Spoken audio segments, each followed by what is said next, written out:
우리는 지난 시간까지 고린도전서 말씀을 보면서 예수 그리스도께서 부활의 첫 열매가 되셨다라는 말씀을 보았습니다.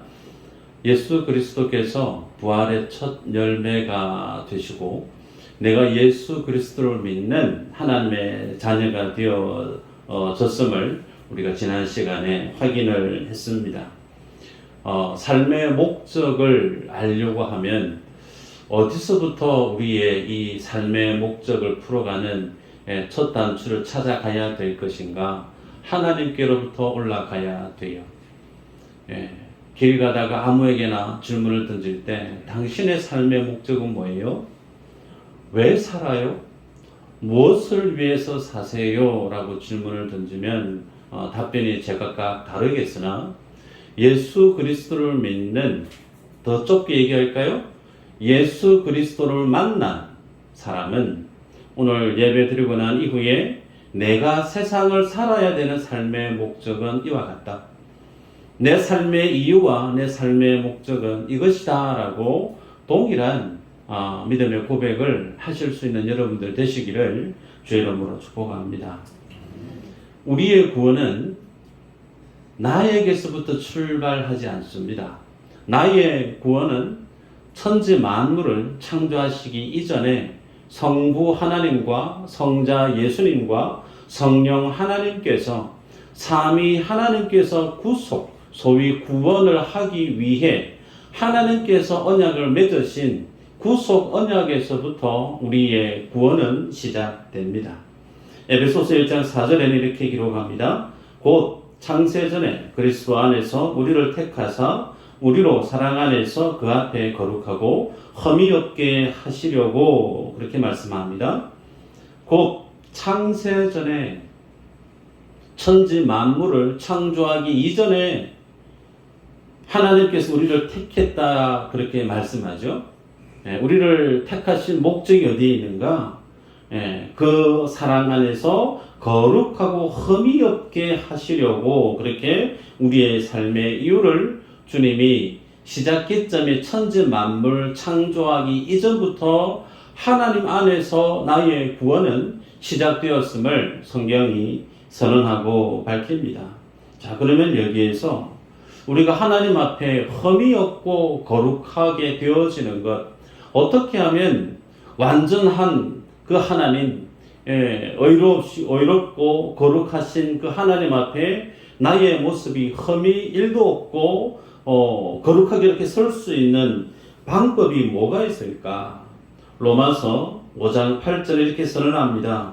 우리가 아직 죄인 되었을 때에 그리스도께서 우리를 위하여 죽으심으로 하나님께서 우리에 대한 자기의 사랑을 확정하셨느니라. 성경은 하나님 앞에 서 있는 나의 원래 자리가 어디인지를 밝힙니다.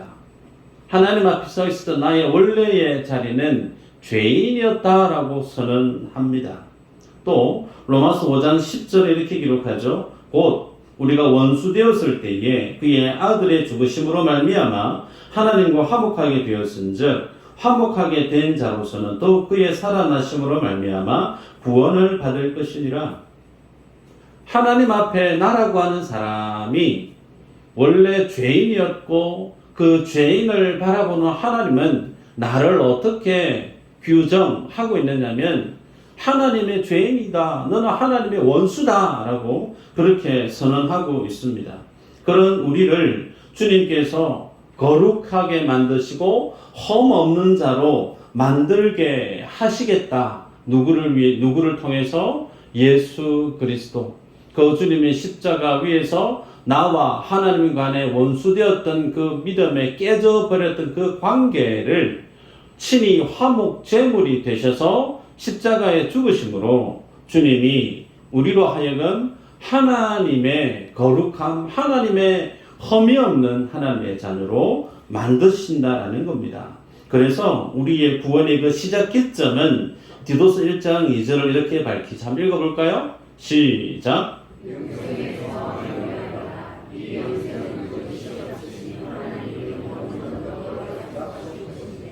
할렐루야. 우리의 구원이 나의 행위나 나의 열심이나 나의 인격 됨됨이나 삶의 내용에 근거해 있지 않고 하나님께서 영원 전부터 약속하신 것이다 라고 우리에게 선언합니다. 그러기에 우리의 구원의 시작 기점은 내 안에서부터 시작된 것이 아니고 하나님 안에서부터 시작되어졌다라는 것을 우리가 알 수 있습니다.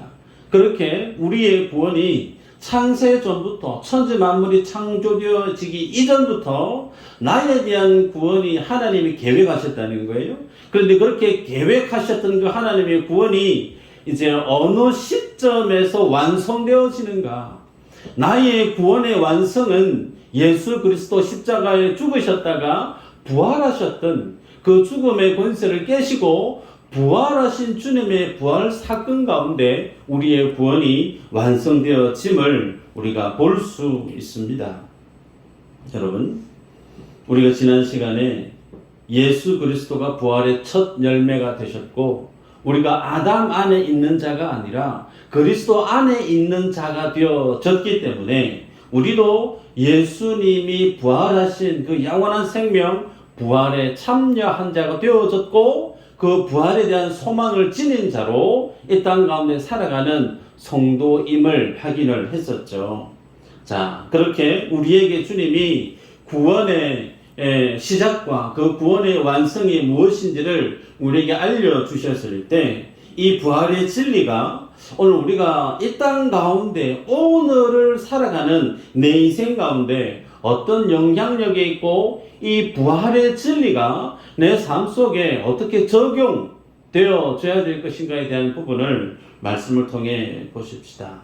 여러분, 부활의 진리에 대해서 지금 한 3주 이상 우리 교회 성도님들과 함께 고민하면서 말씀을 보고 있는데 제 마음이 참 무거운 게 있어요. 그게 뭐냐면 교회를 다니는 성도분들조차도 부활에 대해서 별 관심이 없다는 거예요. 왜 부활에 대해서 관심이 없을까? 죽음 이후에 있을 사건이기 때문에 지금은 나는 지금 살아있고 이 땅에서 열심히 살고 있는 상황이기 때문에 언제 내가 죽을지도 모르는 일이고 그리고 오늘을 살아가는 내 인생이 하루를 살아가는 것도 쉽지 않기 때문에 너무나 바쁘고 결정해야 되고 완성해내야 될 그 많은 일들 속에 파묻혀 살아가다 보니 부활에 대한 성경의 진리에 대해서 깊이 고민하고 탐구하고 그 부활에 대해서 주님 앞에 무릎 꿇고 기도하는 마음으로 주님 앞에 서는 모습이 결여되어 있는 것이 아닌가 싶어요. 여러분, 부활의 진리는 죽음 이후에 우리가 만나게 되어지는 삶의 모습만이 아니고 이 부활의 진리는 오늘 내가 하나님의 자녀로 이 세상을 살아가게 만드는 능력이 됨을 믿으시기를 바랍니다. 부활의 진리, 부활의 이 사건은 오늘 나로 하여금 하나님 앞에 가장 믿음 위에, 가장 단단한 믿음 위에 견고히 우리의 믿음의 삶을 살아가게 만드는 주된 동력이 바로 부활의 진리에 있음을 여러분이 꼭 기억하시기를 바라요. 이 진리를 고린도 교회 성도들은 잘 몰랐다라는 게 오늘 말씀 사도 바울이 우리에게 주는 문제점이죠. 성도는 아담에게 속한 자가 아니고 그리스도 안에 속했고 천국 시민이었다라고 우리가 몇 번을 보았는데 여러분, 예수 믿는 사람, 그 사람은 하늘에 속한 사람이기 때문에 세상의 영광이 삶의 목표가 아닙니다. 다시 말씀드릴까요? 예수 믿는 사람은 이 땅에 영적인 호적이 있는 자가 아니고 예수 믿는 사람은 우리의 시민권이 하나님 나라에 있기 때문에 이 땅을 살아가는 하나님의 사람들이 세상이 주는 영광을 기대하지 않는다라는 겁니다. 그런 세상이 주는 영광을 주님이 주시지도 않습니다. 그러기에 여러분, 신앙생활을 하면서 교회에 오셔서 예수님 앞에 믿음의 삶을 사시면서 세상 많은 사람들이 즐겨 찾고 갖고 싶고 소유하고 싶은 그 세상의 부와 그 모든 권세와 영광이 나와는 전혀 상관이 없다고 해서 이웃이 혹은 내 아는 지인이 많은 돈을 벌고 높은 자리에 올라가고 세상에서 부러워할 만한 삶을 산다 손 치더라도 그것이 예수 믿는 사람에게는 하등의 부러움이 되지 않는다는 거예요. 더더욱이 내게 그런 것이 없다고 해도 그것 때문에 내 인생은 잘못 살았다. 좌절의 자리, 열등의 자리에 주저앉는 인생이 아니라는 겁니다. 여러분, 예수님을 믿으면서 하나님의 영원한 생명을 소유하고 그 천국을 소유한 자로 이 땅 가운데 살아갈 때 이 세상에서의 영광도 같이 취하고 싶은 마음이 혹 우리 안에 있을 수 있어요. 그런데 그거 아니라고 성경 우리에게 계속해서 말씀하죠. 세상을 사랑하는 자, 그 안에 하나님의 사랑이 없다라고 성경은 우리에게 선언하죠. 그러기에 예수님을 믿으면서 세상의 영광을 같이 겸하여 살고 싶어하는 마음이 있다면 오늘 예배드리고 교회 문 나가기 전에 여러분이 꼭 결단하시기를 바라요. 다리를 양쪽에 걸쳐놓고 살아갈 수는 없어요. 어릴 때 배 한쪽은 다리 한쪽은 배 위에 걸쳐놓고 다리 한쪽은 뗏목에 걸쳐놓고 그 사이에서 줄낚시를 했던 적이 있어요. 그래서 고기를 재밌게 잡았습니다. 밤에 밤낚시를. 그런데 배가 서서히 뒤로 나가는 거예요. 밀리는 거예요. 어떻게 해야 되죠? 빨리 발을 떼야 되죠. 근데 제가 밀어내가지고 발을 떼야 될 타이밍을 발을 못 뗐어요. 그러니까 또 퐁 빠졌습니다. 예, 빠지면서 제가 제 스스로 참 한심스러웠습니다.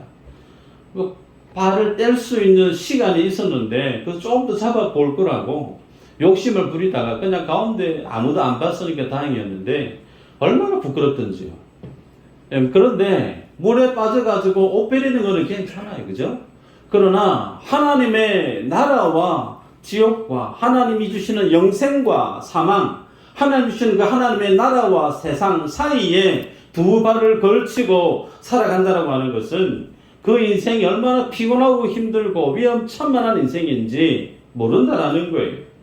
여러분, 우리가 주님 앞에 믿음의 삶을 살아가는 나의 믿음의 주소를 여러분이 제대로 결정하시기를 축복합니다. 오늘 본문의 29절에 고린도 교회가 스스로 부활의 진리 앞에서 오류를 범하고 있는 것을 바울이 지적합니다. 29절에 보니까 만일 죽은 자들이 도무지 다시 살아나지 못하면 죽은 자들을 위하여 세례를 받는 자들이 무엇을 하겠느냐? 어찌하여 그들을 위하여 세례를 받느냐? 여기 잘 보시면 죽은 자들을 위하여 세례를 받는 것에 대해서 언급합니다.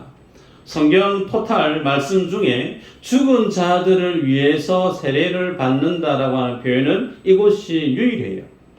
그래서 이 구절을 해석하는 것이 상당히 난해하기도 합니다.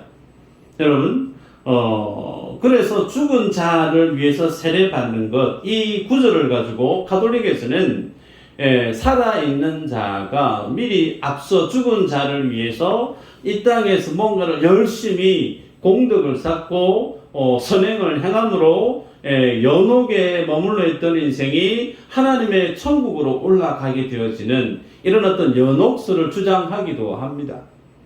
그러나 그런 자를 위해서 세례를 행했던 모습이 고린도 교회 안에 있었다라는 거예요.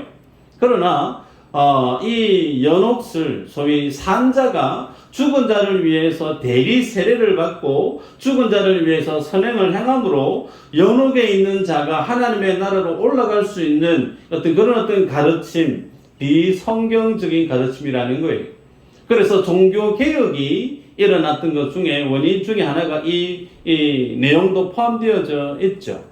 그래서 우리 개신교 안에서는 대리 세례라고 하는 것 자체가 무효 없습니다. 이 구절에 대해서 종교개혁자 칼빈이 해석을 합니다. 죽은 자를 위해서 세례를 행했던 것은 고린도 교회 안에 잘못된 신앙의 전통에서 기인한 것이고 그 잘못된 전통에 대한 부분을 사도 바울이 이 부활에 대한 내용을 강조하기 위해서 수사적으로 표현했던 내용이다라고 종교개혁자 칼빈은 이 구절에 대해서 이렇게 해석을 합니다. 여러분, 그래서 부활의 진리가 부활이 없다라고 얘기했던 고린도 교회 성도들이 부활을 부정하면서도 죽은 자를 위해서 대리 세례를 하고 있는 그 모습을 보고 바울이 지적하는 거죠. 부활이 없는데 죽은 자를 위해서 세례 베푸는 그게 뭔 소용이 있나? 그 의미 없다. 그러면서 부활이 있을 때에 그것이 의미 있지 않느냐라고 묻는 거라는 겁니다. 여러분, 그래서 부활의 이유와 목적을 고린도 교회는 잘 알지 못했어요. 그러기에 오늘 우리는 주님이 부활하신 부활의 첫 열매가 되실 뿐만 아니라 우리에게 부활의 진리를 가르쳐 주신 이 부활과 관련된 목적을 제대로 인지할 필요가 있죠. 죽은 자가 죽었다가 다시 살아나는 것, 그것이 부활이다. 야, 영원히 사는구나. 행복한 일이다. 뭐 그렇게 단순하게 여길 것이 아니라는 겁니다. 부활은 예수님께서 우리의 구원의 시작 기점에서 출발했던 그 구원의 시작 기점이 부활을 통해서 완성되어지는 것이다. 서두에 말씀을 드렸죠. 골로새서 1장 15절 이후로 쭉 보면 이렇게 나옵니다. 그는 보이지 아니하는 하나님의 형상이시요 모든 피조물보다 먼저 나신 이시니 만물이 그에게서 창조되되 하늘과 땅에서 보이는 것들과 보이지 않는 것들과 혹은 왕권들이나 주권들이나 통치자들이나 권세들이나 만물이 다 그로 말미암고 그를 위하여 창조되었고. 여러분, 만물이 누구에 의해서 창조되어졌다고요? 예수 그리스도에 의해서 창조되어졌다. 그리고 그 만물이 존재하는 목적이 뭐라고요? 그를 위하여 창조되어졌다. 그 만물 안에는 누구도 포함되어 있을까요? 따라하십시다. 나도 포함되어 있다는 거예요. 나를 창조하신 이가 예수 그리스도시고 나를 창조한 목적도 예수 그리스도를 위해서 주님이 나를 창조하셨다라고 하는 것이 성경의 팩트입니다. 여러분, 그래서 이 세상 모든 만물을 주님이 조성하셨고 예수 그리스도를 위해서 주님이 만드셨을 뿐만 아니라 죽었다가 살아나서 부활하신 주님이 가장 먼저 부활하신 것도 모든 만물 중에 어뜸이 되게 하기 위해서 주님이 가장 먼저 부활하셨다. 그렇게 성경은 선언합니다. 그러면 부활에 대한 이 진리, 우리도 주님 앞에 부활을 입을 몸이 될 텐데 그 부활의 목적이 어디에 있는가? 하나님의 영광이라는 거예요. 예수 그리스도의 영광을 위해서 주님이 우리에게 부활의 진리, 그 부활의 은혜를 허락하셨다라는 사실이죠. 여러분, 그래서 그 부활의 주님이 우리의 주가 되셨어요. 아멘인가요? 주라고 표현하는 것은 주인이라는 뜻입니다. 예수 그리스도가 내 생명의 주인이고 예수 그리스도가 내 삶의 주인이라는 거예요. 자, 그 주님이 나의 모든 것의 전부임을 고백하게 될 때, 여러분, 우리는 주님이 나의 주가 되어졌을 때, 그 모습 앞에 있는 나의 모습이 세상에서 잘 될 수 있고 잘못될 수 있을 거예요. 건강할 수 있고 몸에 장애가 있을 수 있습니다. 부유할 수 있고 가난할 수 있어요. 많이 배울 수 있고 덜 배울 수 있습니다. 상관이 있나요? 상관없어요. 예수 그리스도가 내 삶의 전부이면 그 주님이 어디 돌아가시거나 그 주님이 사라지시거나 그 주님의 영광이 뭔가 무너졌거나 그러면 우리의 모든 인생의 총체적인 것들이 무너지고 변절되어지고 부서질 수 있어요. 그러나 그 주님이 만유의 주가 되셔서 죽음의 권세를 깨뜨리시고 영원한 하나님의 영광 가운데 서 계십니다. 그 주님이 나의 주인이란 말이에요. 그 주님만 건재하시면 내 삶의 모습이 지금 어떤 모양이든지 그것은 별 상관이 없다는 겁니다. 집에 아버지가 건강해요.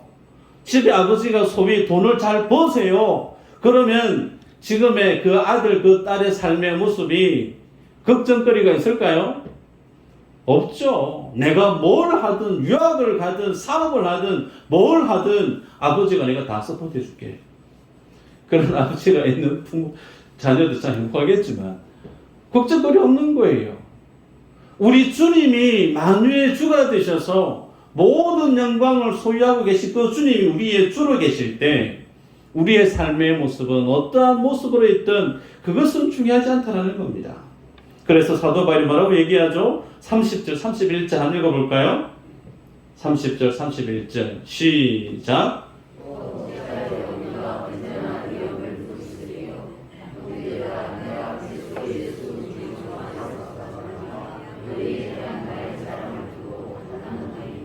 나는 날마다 죽노라. 네. 이 구절이 중요한데요. 바울과 함께하고 있는 사도들, 사역자들, 그들의 복음 때문에 언제나 위험천만한 삶을 살아가고 그 날들을, 그 시간들을 뛰어넘어서 바울이 뭐라고 고백하냐면 나는 날마다 죽는다. 날마다 죽는다. 추석을 맞아서 간만에 만났던 지인들, 친구들 만나서 회포를 푸시면서 좋은 시간 가지실 때 은근히 어떻게 살았노? 질문을 던지면 나 이리 살았다. 그러면서 그동안 내가 행했던 거, 이루어냈던 거, 은근히 자랑하고 싶은 것들 자랑할 마음이 우리 안에 꿈틀꿈틀 들 수 있어요. 마음껏 자랑하시길 바랍니다. 그런데 사도 바울이요, 뭘 자랑한다고 얘기하느냐면 나는 날마다 죽는다. 날마다 자신의 생명이, 자신의 삶이 위험천만한 세상의 칼날 앞에서 한치 앞을 내다볼 수 없고 날마다 죽어가는 듯한 삶을 사는 그 날들이 내가 하나님 앞에, 믿음의 교회 성도들 앞에 내가 내놓을 수 있는 자랑거리다 라고 사도 바울 자신의 삶을 이렇게 밝힙니다. 여기에서 가지게 되는 질문이죠. 왜 날마다 죽는다고 말하고 그 죽는다라고 하는 그런 고백이 왜 자랑이라고 바울이 얘기하는가? 여러분, 예수 그리스도가 나에게 찾아오지 않았다면, 그 예수 그리스도가 십자가 위에서 나를 위해 죽지 않으셨다면, 그 주님이 죽으셨다가 부활하셔서 내게 찾아오지 아니하셨다면 사도 바울의 삶의 모습은 여전히 무엇을 향해 달려가는 인생일 수밖에 없었을까? 예수 그리스도를 핍박하는 인생으로 하나님의 영광을 있는 힘을 다 쏟아부어서 하나님의 영광을 가리는 십자가의 원수로 살 수 있었던 그의 삶의 마지막은 지옥이고 사망일 수밖에 없었는데 바울을 찾아와서 자신의 그 모든 죄를 주님이 대신 대속해 주시고 십자가에 죽으시고 부활하셔서 내게 하나님의 생명을 주신 것도 감사한데 성령을 부어주셔서 성령을 통해 깨달아졌던 알지 못했던 구약의 그 모든 말씀들이 깨달아지는 거예요. 숨겨졌던 복음의 참 의미가 뭔지를 성령이 임하고 나고 난 이후에 모든 창세기에서부터 계시까지 그 모든 하나님의 구원의 스토리가 선명하게 이해되고 깨달아지니까 그것을 말로 표현할 수가 없는 거예요. 거기에 더해서 부활의 소망까지 주시니 자신이 이 땅 가운데 세상이 두렵지가 않는 겁니다. 자기의 목을 끌어낼 수 있는 세상에 헤롯 아그리파 왕 앞에서도 두려워하지 않는 거예요. 그러면서 날마다 복음 가운데 힘써 증가하는 그 삶이 자기에게 가장 큰 자랑거리다. 복음을 위해서 날마다 죽음의 현장에 내몰리게 되어지는 정말 긴장할 수밖에 없고 위기 가운데 다리 쭉 뻗고 잘 수 없는 그런 위기에 하루하루의 삶이 죽음 같은 날인데 본인에게는 예수 그리스도를 위해서 죽는 듯한 이 날들이 나는 최고의 자랑거리다. 여러분, 이 사도 바울의 고백이 이해가 되십니까? 여러분, 이게 복음이에요. 좀 더 깊이 들어가 볼까요? 여러분, 부활의 진리는 죽음 이후에 경험하게 되는 막연하고 추상적인 기존으로 전해 듣는 진리가 아니고요. 부활의 진리 때문에 사도 바울은 자기가 서 있는 세상에서 가장 저돌적이고 열정적이고 강력하게 하나님 주신 사명을 감당하게 만드는 능력, 원동력이 되었던 그 진리가 곧 부활의 진리였다는 거예요. 여러분, 그래서 여러분 속으로 질문을 던지고 답을 하실 때 나는 무엇을 위해서 살고 있고 왜 살고 있는가에 대한 질문을 던지시길 바래요. 왜 사노? 뭘 위해서 살지? 이 질문 앞에 나는 그래도 세상에서 성공하려고, 나는 그런 세상에서 좀 남부럽지 않게 한번 좀 폼나게 살아보려고 라고 하는 그 비슷한 고백이 내 안에 서물서물 올라오고 있다고 하면 여러분 그분은 죄송스럽지만 아직까지 예수 그리스도를 삶의 주인으로 인정하는 분이 아닙니다. 성경은 인생이 어떻게 살아가는 것이 가장 복된 삶인가에 대한 부분을 기록으로 밝히고 있습니다. 읽어볼까요? 전도서 7장 1절부터 4절까지인데 한번 읽어보십시다. 시작.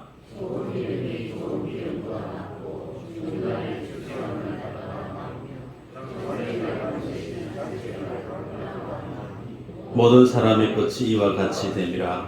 산자는 이것을 그의 마음에 둘지어다.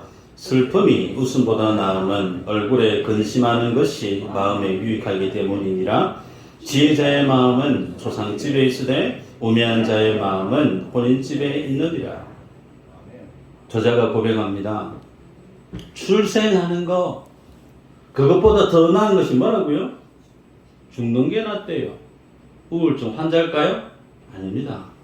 잔치집에 가는 것보다 초상집에 가는 것이 더 낫다.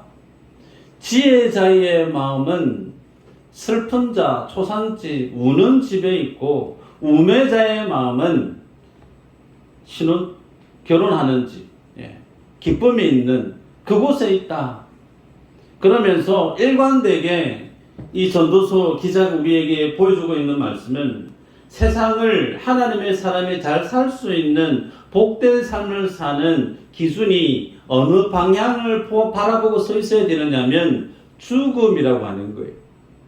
여러분 그래서 팁을 하나 드릴게요. 세상을 지혜롭게 살고 후회 없이 살 수 있는 성경이 전하는 복음이 뭐냐면 내가 오늘 열심히 살다가 내가 언제 죽을지 모르는 막연하게 죽음이 저기 몇 날 며칠 몇십일 후에 있을 그렇게 여기지 말라는 거예요. 성경이 전하는 믿음의 삶의 팁은 지혜는 내일 내가 죽을 때 죽음을 마주하고 있는 나의 삶의 자리에서 내 인생을 보라는 겁니다. 역으로 보라는 거예요. 죽음이라고 하는 렌즈를 내 눈에 착용을 하고 지금 내가 죽으면 내가 뭘 하고 살 것인가에 대한 부분을 매일매일 점검하고 결단하고 선택하고 살아가라는 거예요. 그렇게 살아가는 인생이 하나님 앞에 복이 있는 삶을 산다는 겁니다. 여러분 그래서 인생의 출생은 달리 얘기하면 죽음을 향해 출발한 인생입니다. 맞죠? 그렇게 죽음을 향해서 난 인생의 출생인데 그 모든 삶의 결과가 마지막이 어디죠? 죽음입니다. 그러면 그 성도에게 죽음이라고 하는 것이 어떤 의미인가? 주님이 우리에게 뭘 계획하셨다고요? 구원, 영생, 하나님의 나라를 계획하셨는데 그 계획하신 그 구원의 마지막이 어디를 통과하게 되어지느냐? 죽음이라고 하는 것을 통과하게 되어지는 거예요. 그러면 성도에게 있어서 죽음은 마주하기 싫고 두렵고 무섭고 절대 있어서는 안 될 그런 것이 아니고 성도에게 있어서의 죽음은 이 땅에서의 삶의 목적을 완성해내는 날이라는 거예요. 그래서 성도에게 있어서의 죽음은 행복한 날입니다. 전혀 와닿지 않는 분위기 같은데 성도에게 있어서의 죽음은 so 해피한 날이에요. 세상의 모든 숙제를 다 벗고 이제 그 죽음 이후에 있을 하나님의 부활의 영원한 세계를 마주하게 되어지는 마지막 관문을 통과하는 졸업장 받는 날이 이 땅에서의 죽음의 날이라는 거예요. 예수 믿지 않는 사람은 죽음은 불행한 거, 도망가고 싶은 거, 피하고 싶은 거, 무서운 거, 부정적으로 볼지 모르나 그리스도 안에 있는 성도는 주님 만난 성도는 죽음이요 행복한 거예요. 고린도후서 4장 7절 이후로 이렇게 기록합니다. 우리가 이 보배를 질그릇에 가졌으니 이는 심히 큰 능력은 하나님께 있고 우리에게 있지 아니함을 알게 하려 함이라. 우리가 사방으로 우겨쌈을 당하여도 쌓이지 아니하며 답답한 일을 당하여도 낙심하지 아니하며 박해를 받아도 버림받지 아니하며 거꾸로 뜨림을 당하여도 망하지 아니하고 우리가 항상 예수의 죽음을 몸에 짊어지면 예수의 생명이 또한 우리 몸에 나타나게 하려 함이라. 우리 살아있는 자가 항상 예수를 위하여 죽음에 넘겨지면 예수의 생명이 또한 우리 죽을 육체에 나타나게 하려 함이라. 여러분, 예수 그리스도 만나지 못한 인생은 이 땅 가운데 잘 살려고 애를 써요. 여러분, 곡해하지 마시길 바랍니다. 이 땅에서 오래 살려고 몸부림치고 이 땅에서 잘 살려고 모든 에너지를 삶의 목적을 투자합니다. 그런데 예수를 만난 인생은 예수를 위해서 죽기 위해 삽니다. 복음은 역설이에요. 예수님 만났을 때 내가 잘 살아야지가 아니라는 거예요. 예수를 만난 인생은 예수님 때문에 내가 잘 죽기 위해서 주님 만나는 그 만남은 곧 죽음으로 귀결되어지는데 그 죽기 위해서 주님 만나기 위해서 그 말은 죽기 위한 삶이라는 거예요. 그것이 성경이 우리에게 주는 복음입니다. 이 땅에서 천년만년 뿌리 깊게 내리고 절대 주님 나라 가지 않고 이 땅에서 영원토록 살리라 진시 황제가 꿈꿨던 그런 마음이 내 안에 있다라고 하면 그분은 아직까지 예수님을 모르는 분이에요. 하나님의 나라를 아는 자, 그리스도를 만난 인생은 어떻게 하면 내가 예수를 위해서 죽을까? 어떻게 내가 주를 위해서 죽는 날을 주님 앞에 마주할 날, 그날이 언제 올까? 대망하며 살아가요. 여러분, 제가 다른 얘기 하는 거 아닙니다. 성경에 있는 믿음의 선배들이 살아갔던 그 삶을 있는 그대로 나누고 있는 거죠. 여러분, 그래서 성도는 예수 그리스도를 위해서 죽기 위해 매일매일 살아가는 인생이더라.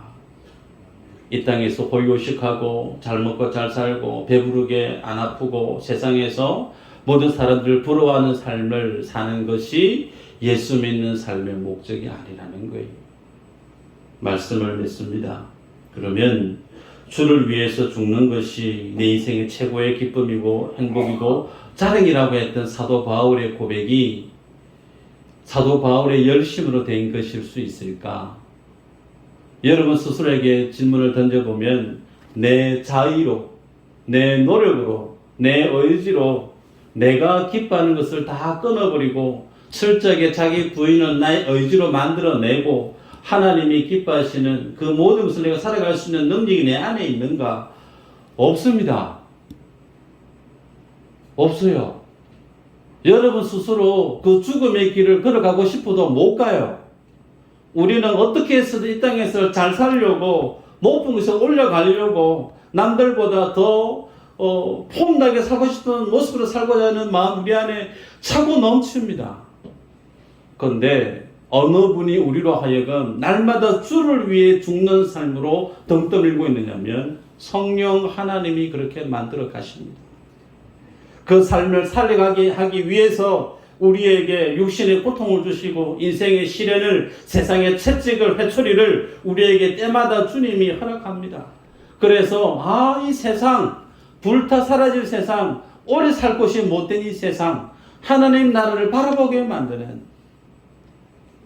그래서 우리로 하여금 날마다 십자가 앞에 넘겨지는 삶을 성령께서 우리를 그렇게 밀어가시고 인도해 가시고 견인해 가신다는 거예요.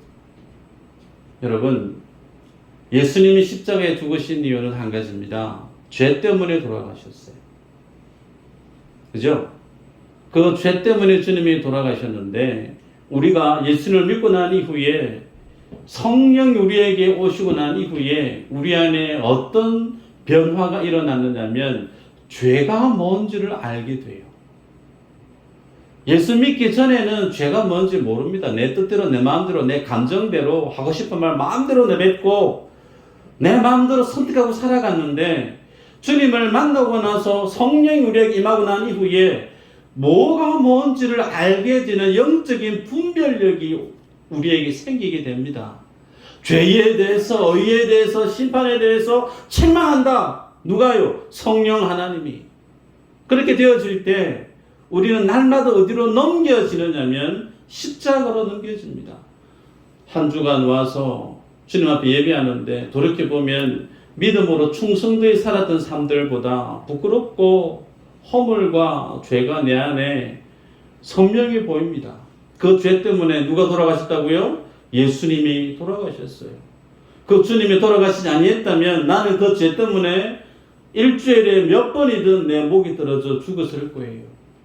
그런데 그 죄의 모습을, 그것이 죄임을 인정하게 될 때마다 우리가 어디로 넘겨지느냐면 십자가로 넘겨지는 거예요. 그 십자가 앞에서 주님이 나를 살려내셨구나.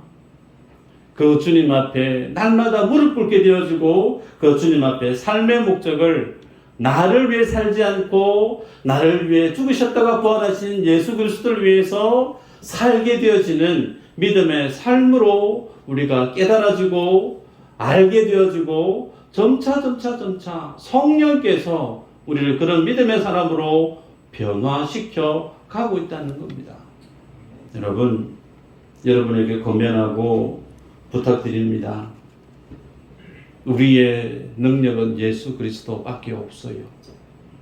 그 주님 앞에 나의 그 모든 것들 내어 맡길 때 주님이 우리로 하여금 십자가 앞에서 부활의 신앙을 지닌 자로 날마다 죽는다라고 했던 바울의 같은 그 고백이 내 삶 속에서 터져 나오는, 정말 주님이 찾으시고 원하시는 바른 믿음의 삶을 살아가는, 예수 잘 믿는 그런 여러분들 되시기를 주 이름으로 축복합니다. 아멘. 기도합니다.